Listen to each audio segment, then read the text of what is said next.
नमस्कार. खारेपाट न्यूज चॅनलमध्ये आपले सर्वांचे स्वागत.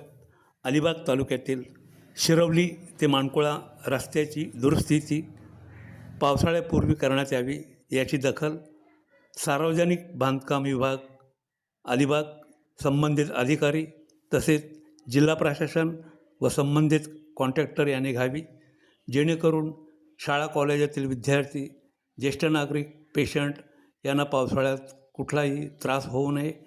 तसेच रोजीरोटीसाठी महिला वर्ग व पुरुष शहरी ठिकाणी जातात, त्यांच्यासाठी टी अत्यंत गरजेचे असून पावसाळ्यात नादुरुस्त रस्त्यामुळे टी बंद पडू नये ही सुद्धा बैरीचा पाडा, मानकुळे, नारंगजाटे, बंगला बंदर या परिसरातील जनतेची जोरदार मागणी असून ह्याची दखल शासनाने घ्यावी. खारेपाट न्यूज, महेंद्र म्हात्रे, रिपोर्टर.